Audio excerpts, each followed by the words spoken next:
მევსაუბრობ იმ დიპლომატიაზე, რომელიც თქვენი ქვეყნის განადგურებას მოუღებს ბოლოს, ბატონო პრეზიდენტო. ჩემი აზრით, ეს არის უპატივცემულობა ამერიკის მედიის წინაშე, ასე ხისტად საუბარი, რადგან თქვენ ამჟამად გაქვთ ადამიანურ ძალასთან დაკავშირებული პრობლემები და არასრულწლოვნებს მიერეკებით წინა ხაზებზე. გასაგებია თქვენზე უკეთ მე ვიცი უკრაინაში არსებული მდგომარეობა. კი, მაგრამ მე თვალს ვადევნებ ახალ ამბებს და ვიცი რაც ხდება თქვენ ვარს ამბობთ ამაზე, რომ ასე ვთქვათ, აწყდებით პრობლემას, რომ გაიწვიოთ ხალხი ჯარში. იმიტომ რომ თქვენ ახლა იმყოფებით ამერიკის შეერთებულ შტატებში, თეთრ სახლში და უტევთ იმ ადმინისტრაციას, რომელიც თქვენი ქვეყნის განადგურებისგან დაცვას ცდილობს. ომის დროს ყველა აწყდება პრობლემებს, თქვენც კი, მაგრამ თქვენ გაქვთ ძალიან დიდი ოკეანე შუაში და არაფრის გეშინიათ, მაგრამ მომავალში ეს სიტუაცია შეიძლება შეიცვალოს. რა თქმა უნდა, ღმერთმა დალოცოს ამერიკა. არ გველაპარაკოთ იმაზე, ჩვენ რას ვგრძნობთ მომავალში. არ გეუბნებით ამას ნამდვილად. მე უბრალოდ ჩემს პოზიციას ვაჟღერებ. თქვენ არ იმყოფებით ახლა იმ პოზიციაში, რომ გვიკარნახოთ ჩვენ რას ვიგრძნობთ მომავალში. ჩვენ ძალიან კომფორტულად ვიქნებით მომავალში, ძალიან კარგად და ძლიერად. თქვენ ამჟამად არ იმყოფებით კარგ პოზიციაში. ომის გამო არ ვართ კარგ პოზიციაში. ომის დაწყებიდან მოყოლებული ვიმყოფები ძალიან ცუდ პოზიციაში. რა თქმა უნდა, გასაგებია, მაგრამ თქვენ არ გაქვთ საჭირო, ასე ვთქვათ, კოზირი იმისათვის, რომ ასე ილაპარაკოთ. თქვენ ფსონად ჩამოდიხართ მილიონობით ადამიანის სიცოცხლეს. თქვენ ფსონად დებთ მესამე მსოფლიო ომის საფრთხეს და თქვენ ასაც აკეთებთ, არის უპატივცემულობა ამ კონკრეტული ქვეყნის მიმართ. მე პატივს გცემთ პირადად თქვენ და პატივს გცემ მთლიანად თქვენს ქვეყანას. გასაგებია, მაგრამ თქვენ წახვედით პენსილვანიაში და ოპოზიციისათვის გამართეთ კამპანია, ჩაერთეთ კამპანიაში და წახვედით იმ პრეზიდენტის წინააღმდეგ, რომელიც ცდილობს თქვენი ქვეყნის გადარჩენას. თქვენ ფიქრობთ, რომ თუ ხამაღლა ისაუბრებთ უკრაინის ომის შესახებ, ის არ საუბრობთ ხომ? თქვენი ქვეყანა არის ძალიან ცუდ სიტუაციაში. თუ შეიძლება დამასრულებინეთ, თქვენი ქვეყანა არის ძალიან ცუდ სიტუაციაში. მე ვიცი, თქვენ ვერ მოიგებთ ამ ომს. ბატონო პრეზიდენტო, ჩვენ ვრჩებით ჩვენს ქვეყანაში, ჩვენ ვიბრძვით. ომის დასაწყისიდან ჩვენ ვიყავით მარტო და მე ნამდვილად ვარ მადლიერი დახმარებისათვის. ჩვენმა სულელმა პრეზიდენტმა 350 მილიარდი დოლარი გადმოგცა. ჩვენ მოგეცით ასევე სამხედრო აღჭურვილობა. ვიცი, რომ თქვენი სამხედროები არიან ძალიან მამაცები, მაგრამ ეს ჩვენი შეიარაღება რომ არ გქონოდათ, ომი დასრულდებოდა 2 კვირაში.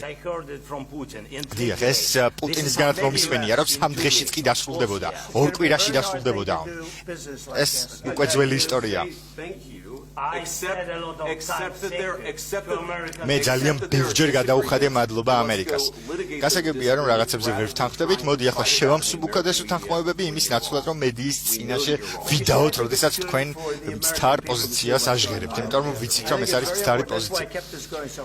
ძალიან მნიშვნელოვანია, რომ დღეს აქ ვიმყოფებით, სწორედ ამიტომ მოვაწყოთ ეს ყველაფერი. თქვენ უნდა იყოთ მადლიერი. თქვენ არ გაქვთ შესაბამისი კოზირები, რომ ასე ილაპარაკოთ. თქვენი ხალხი იხოცება, თქვენ გიმთავრდებათ სამხედრო ძალა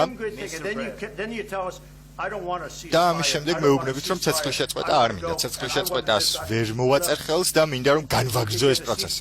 თუ ცეცხლის შეწყვეტის პროცესი თქვენი ჩართულობით მოხერხდება ახლა, ეს აუცილებლად უნდა გააკეთოთ. მე ვთქვი, რომ მინდა ომის შეჩერება, მაგრამ ჭირდება გარანტიები.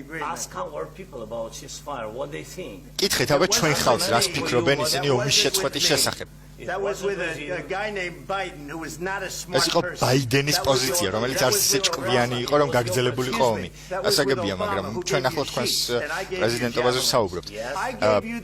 მე გადმოგეცით ჯაველინები, რათა გაგენადგურებინათ მტრის ტანკები. ობამამ გადმოგცათ არაფერი და ტრამპმა გადმოგცათ ჯაველინები. ეს ვიცით.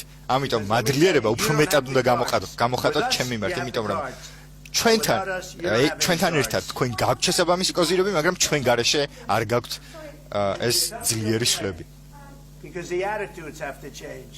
კი ბატონო, უბრალოდ ეს პოზიცია უნდა შეიცვალოს.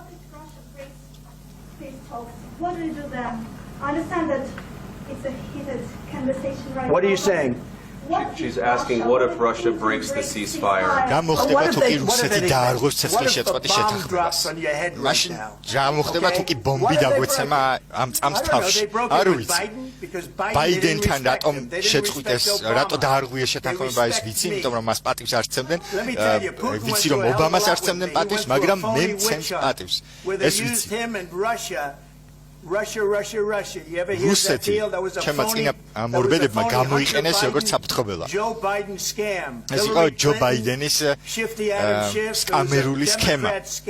Democrat scam. დემოკრატიული პარტიის სკამერული სქემა We didn't end up in a war. და საბოლოოდ He მივიღეთ went ომის through it. He was შედეგად. accused of all that stuff. He had nothing to do with it. ის It came out of დადანაშაულებული იყო ამ Hunter ყველაფერში. Biden's bathroom. It came out of Hunter Biden's bedroom. ეს ყველაფერი წამოვიდა ბაიდენისგან და ეს ყველაფერი იყო საშინელება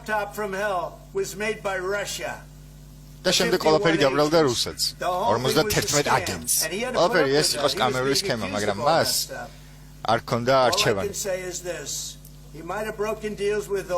გასაგებია რომ პუტინმა დაარღვია ობამასთან ბუშთან და ბაიდენთან შეთანხმებები ვიცი რომ დაარღვია ან შეიძლება არც დაურღვევია არ ვიცი ზუსტად რა მოხდა მაგრამ ჩემთან ვერ დაარღვევს შეთანხმებას თუ ჩემთან უნდა შეთანხმება მე ვიცი რომ ამ შეთანხმების მიღწევა შეგვიძლია მაგრამ პრობლემა არის ის რომ თქვენ ვერ იქნებოდეთ ძლიერ პოზიციაში ამერიკის გარეშე თქვენი ხალხი არის ძალიან მამაცი მაგრამ ან მოაწერთ შეთანხმებას ხელს ან ჩვენ დავტოვებთ ამ მოლაპარაკების პროცესს და თუ ჩვენ დავტოვებთ მაშინ ნახავთ რომ სიტუაცია ძალიან გართულდება და თქვენ არ გაქვთ ძლიერი